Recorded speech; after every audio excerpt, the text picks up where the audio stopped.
You'll find it in roads and sidewalks, houses and buildings, bridges and dams. It literally forms the foundation of our cities, our countries, and our modern world.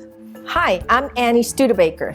You may not know by looking at it, but there's a lot of history, chemistry, and technological expertise that come together into creating furniture like this.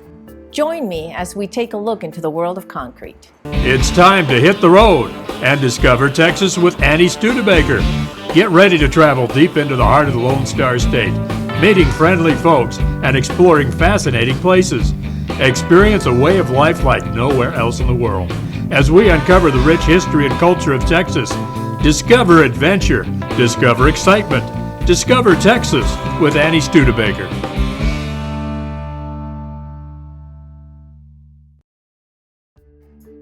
It's moldable, durable, dependable, it doesn't burn, and it doesn't rust. The artificial stone known as concrete has been in use for thousands of years. The ancient Romans used it to build many famous structures that are still around today, such as the Baths of Caracalla and Pont du Gard. Today, it's used in everything from the Empire State Building to the Hoover Dam.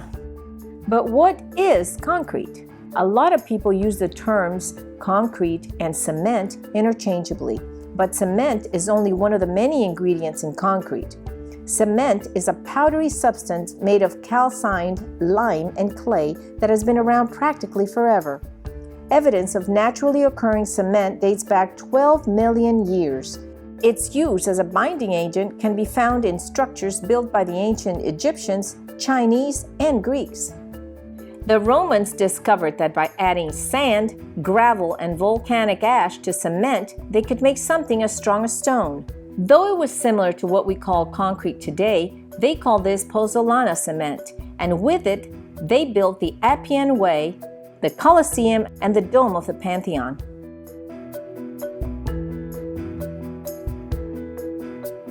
Eventually, the Roman Empire fell, and knowledge of pozzolana faded away. Civilization turned back to building their structures with stone and mortar. It wasn't until hundreds of years later, in the late Middle Ages, that people rediscovered pozzolana, though they were never able to replicate what the Romans were able to do with it. What we call cement today usually refers to Portland cement. In 1824, bricklayer Joseph Aspdin patented a product created by taking finely ground clay and limestone and heating the mixture until the limestone was calcined. He named the substance Portland cement because it looked a lot like the stone found on Britain's Isle of Portland. Over the years, the process has been refined to what we have today. Limestone, clay, and other materials are crushed together and heated up to 2,700 degrees Fahrenheit in huge rotary kilns. As the material moves through the kiln, unwanted elements are burned off, leaving behind a substance known as clinker. Clinker comes out of the kiln in little marble-sized chunks. It has many advantages over ordinary calcined limestone, but the most important is that it's more chemically reactive to water. The clinker is ground down and mixed with limestone and gypsum, which helps control the rate of hardening. This is modern Portland cement. To create concrete, the cement is mixed with sand and coarse stone known as aggregates. Adding water crystallizes the mixture, forming concrete. Aggregates make up 60 to 80% of the concrete's total volume. By increasing aggregate size, you decrease the cement requirements, reducing overall cost. This leads people to believe that aggregates are mostly filler, but there's so much more to it than that. By reducing the cement requirements, you also reduce how much water you need to put into the mix. This keeps volume change to a minimum, reducing the chances of shrinkage and cracking. Aggregates are categorized as fine or coarse, determined by what fits through a 3/8-inch sieve. Fine aggregate passes through, while coarse aggregate doesn't. You have to find the right balance, because if your aggregate is too fine, your concrete will need more water and your mix will come out too sticky or be too weak. If your aggregate is too coarse, the mix will be too hard to work with and apply. The stiffness or fluidity of concrete is known as slump. Slump is measured in inches. The greater the number, the more fluid the concrete is. Ideally, you'd like the slump to be as slow as possible, but you still want it to be workable. Most of the time, concrete is delivered with a 4-inch slump. Aggregates also come in different colors and textures, adding decorative considerations. Chemical admixtures are introduced according to the intended use of the concrete, adding water resistance or accelerating cure time. There are even air entraining agents which create tiny bubbles that help prevent freezes from causing cracks. So how does all this come together to make concrete? It can get a little complicated, so let's think of it like baking a cake. The basic ingredients of a cake are cake mix, eggs, oil, and water. The cake mix contains flour, sugar, and baking powder. Mixing in the eggs adds proteins, which help to hold the cake together, while the fats in the yolk help to keep the cake from becoming too chewy. Vegetable oil prevents the cake from being too dry. You can mix in all sorts of things like fruits and nuts to add flavor.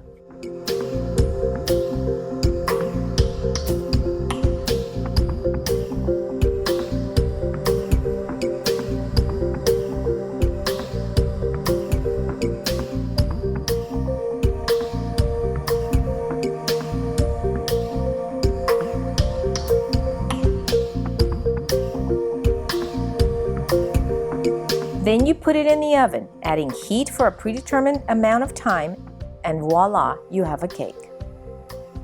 With concrete, you have cement instead of cake mix. Mixing in the aggregates, made of bits of rock and sand, binds and strengthens the concrete. Admixtures can speed up or slow down the process, add weather resistance, and make the mixture lighter or stronger. Instead of adding the external heat from an oven, we add water, starting the crystallization process known as hydration, hardening the concrete. This is known as curing. The concept of concrete curing instead of drying is a very important one.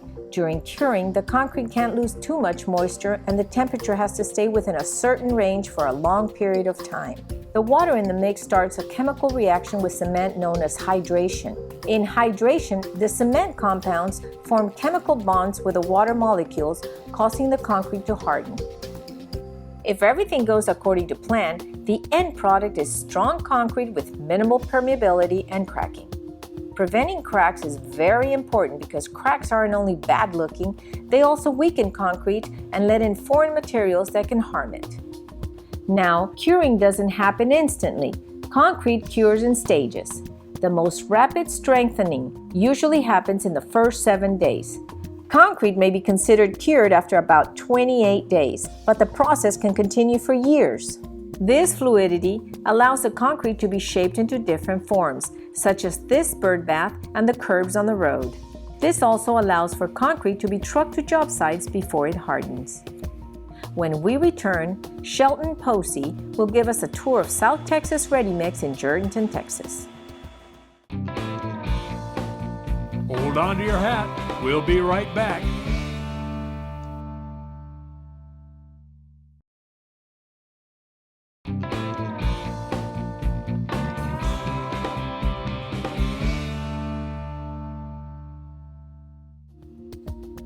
Welcome back. The decision to mix your own concrete or to have professionals do it for you is an important one. You have to take into account time requirements, available space at the site, and the quality of the end product. Some contractors mix their own cement, aggregate, and water at the job site. This is called site mix. Site mix requires plenty of time to set up and plenty of space to store those piles of aggregate. There's also a big chance the proportions of the mix won't be as precise as they should be, leaving you with concrete that isn't as strong or durable as it could be. Ready-mix concrete is tailor-made, mixed at a factory ahead of time by professionals, resulting in a stronger and more efficient product. It is then driven to the worksite in truck-mounted mixers. These trucks use the revolving drum to keep the mix from setting. Once at the site, the ready mix is poured out as needed. we wanted to take a look at one of these operations for ourselves. Jourdanton Posey of South Texas Ready Mix was kind enough to show us around. My name is Jourdanton Posey and I'm one of the owners of South Texas Ready Mix. There's a total of 5 partners in South Texas Ready Mix, me and 4 other individuals. Started the company back in July of 2012, been going strong ever since. Quick overview of the process: the trucks come in, they back under the batcher, which is behind me. We send aggregate from those piles up the conveyor in, drops in, cement silos above. They drop in the truck, of course, calculated weights, and then the truck mixes the water, the cement, the limestone and sand together to make ready mix. Cement is a piece of ready mix. You got cement, fly ash, aggregate, sand, two types of sand to make ready mix. Cement's just a component. Concrete and ready mix are one and the same, but remember, when you get a bag of Portland and aggregate, that's concrete. Ready mix is more specific to the term in a ready mix truck, how they're mixed. But the concrete, once it dried, you can call it concrete, but in the truck it's a ready mix product.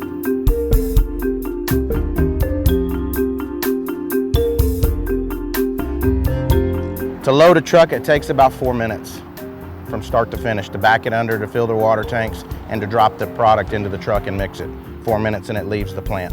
So the trucks come back here, they take a load and they come back and get another load. We're running 8 trucks out of here and they carry about 4 loads apiece a day.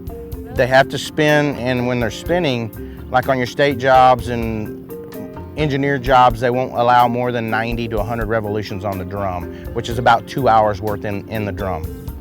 So if it's older than 2 hours, the product becomes to flash inside the truck, and that way you make a decision whether, if it's that old, either to dump it on the ground or dump it into a holding area.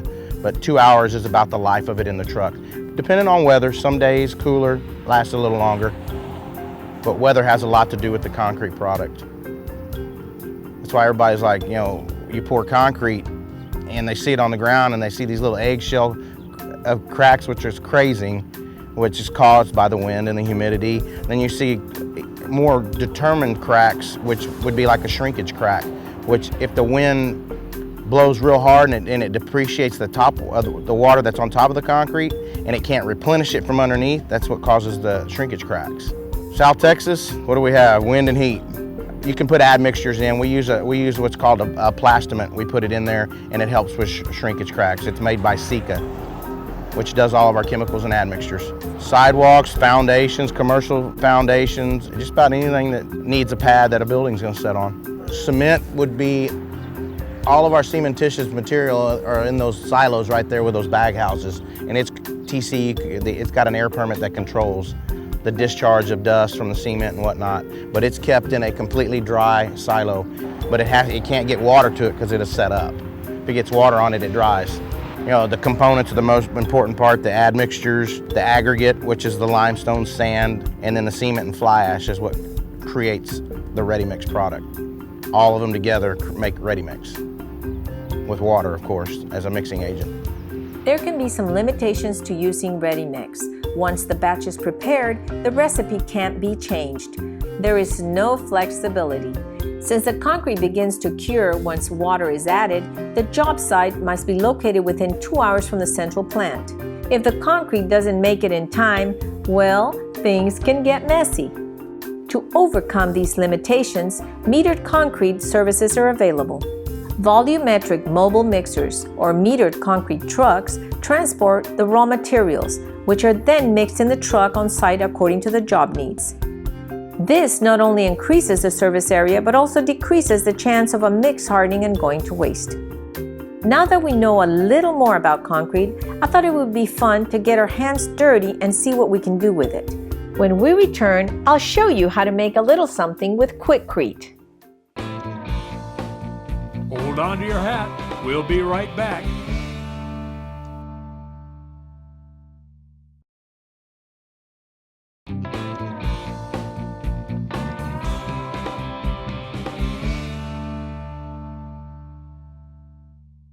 Hi, I'm Annie Studebaker. Today I'm going to show you how to make a little paperweight, heart-shaped paperweight out of Quikrete, which is fine concrete, and you find it in any hardware store, and it's still granular, but it's fine. Let me go over the ingredients list because this is going to be a fun project, not just for us, but for our kids. They're going to love it. It's cute, and you know Valentine's is coming up, so we have to make a heart. Anyhow, here you go. We need water to mix with the Quikrete, and we need the tins, and here are the heart-shaped tins. Aren't they just so cute? They're going to be paperweights. And I like to use a disposable knife and spoon because I stir it with my knife and then I scoop it out with my spoon, and it works great. The tins need to have Vaseline or petroleum jelly so that the concrete itself won't stick to the tins, to the molds. And we're not going to paint them on top, but we're going to mix food coloring. That way when the hearts come out, they're kind of pink and they're going to be splotchy, and that's what we're going to use as toothpick. I'll show you in a minute. And if you have your kids around, they need to learn this because it's fun. They'll love it. Now let's get started. Okay, this is my mixing bowl. It's disposable. I'm not going to keep it. So whatever you use, I recommend you use something disposable because if it dries, it's hard to take off. And number two, you don't want this down your drain. It's concrete. You don't want anything like this in your drains. Okay, so what I'm going to do carefully, because this is a lot of powder in here, we're going to pour it in here, and very carefully. Now here's water. You have to be real careful when pouring your water. You mix, pour a little bit more. I have 1 cup of Quikrete right now, and the water, we want it to a consistency of melted ice cream or milkshake, something like that. So be careful, don't pour too much water. So you watch me and see what I do, and it really works well. So I'm going to pour a little bit here, and I'll show you in just a minute. Okay, we mix it, and it looks a little bit too dry. See, it's still breaking like that. We don't want it clumpy, we want it more creamy. So I'll put a little bit more. Remember, add water a little bit at a time because it really can be bad. You'll have to add more powder and stuff like that. Oh, one more thing, wear an apron when you do this because I see it just splashed. Be careful, you don't want it on your clothes either. This is a little bit, no, actually it's thinning out. This is great, it's not lumpy anymore. No clumps. This looks good. There you go, you see it? This consistency is good. I'm gonna stir it a little bit more. So, okay, now this won't take long, so what we're going to do is just put a little bit of petroleum jelly in here and a little dab in the other tin. Tear off a little piece of your paper towel here and smear it. Just make sure that you get every corner in this little mold, because if you don't, it's going to be hard to take off. Now we'll do the other one. There we go. That's not too hard, is it? Where's my son? He could be helping, right? He's in school right now, but he's going to do one. Don't you worry. There we go. Let me show you this consistency. Maybe it's a little bit thicker than a milkshake, but this works. You don't want it too runny because then it may not dry hard enough and it may break easier. Okay? So now I'm going to put this knife aside. And that's when my spoon comes in. And now we're going to put 1 scoop here and 1 here. And we kind of divide this whole mixture among the 2 little tins. See there? It's looking good. I think I have another spoonful here. Not bad. Maybe this one needs just a little bit more. Looks good. Perfect. Now, very important, you need to get rid of your bubbles. And I'm going to bang this a little bit and wipe it down a little bit because you don't want all that stuff there. So what I do is I just tap it, and see tapping it, how it flattened it out, it evened it out compared to this. You see the comparison? See the comparison? I tapped it on the table, the one on my right, and it got even. This one hasn't been tapped yet and it's still very, very lumpy. So all you have to do is tap it. And I just saw a bubble pop. So you want that. You want to get most of these bubbles out. So you just tap them for a little bit. And the reason for this is when you flip it over and the concrete comes out, the little heart, you'll see little holes in there. That means there were too many bubbles. You know, you'll get one or two every now and then. Hopefully they're little, and it happens. But tap them. If you tap them, it helps. Okay. Much better. Let me show you the hearts before I get started. They're grayish white. Now I'm going to turn them around, face me. Oh, they look so cute. Now here's something real simple. Just open your food coloring little bottle and put 1, 2, 3, 4, something like that. I'm not going to put any drops in the center right now. And then just make little swivels like that, little lines. Just with a toothpick, just do little swivels like that. You want it splotchy. You don't want an even color, an even surface, and this is how you do it. If you want evenness, this all the same color, then what you do, you put food coloring in the mix, which I've done before. The heart is pink, and then there's darker spots on it. So either way works. Now we'll do the second one. There we go, just a few dots. Do the swivels.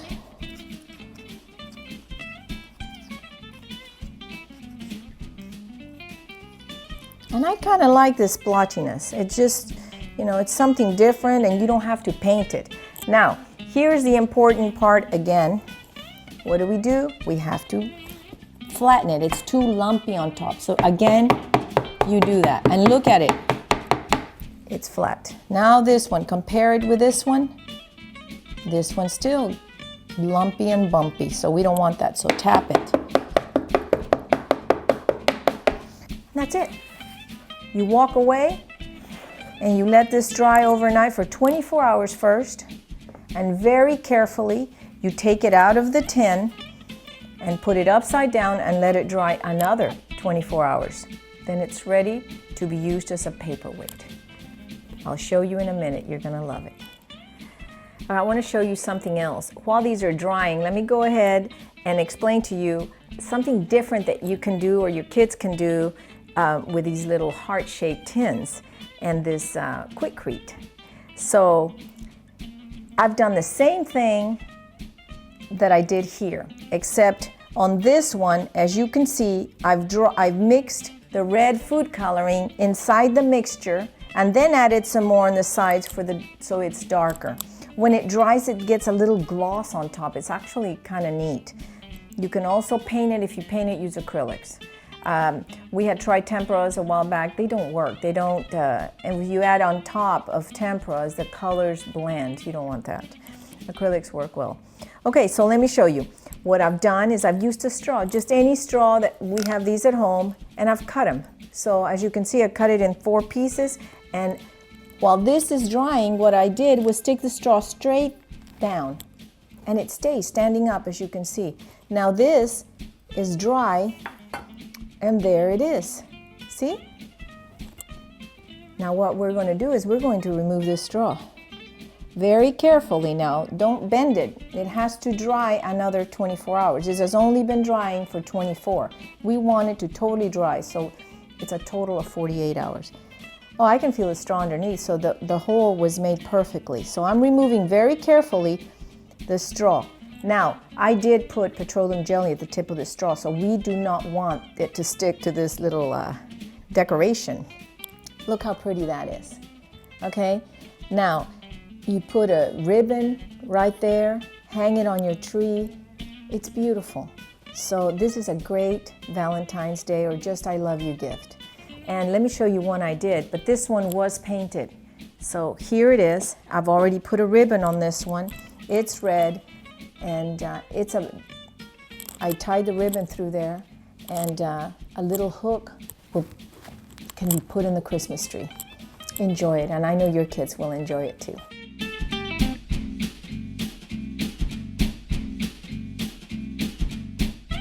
We've come to a close now. I hope you found this episode on concrete very educational. We've learned about the history, the chemistry, and what it takes to make concrete. Until next time.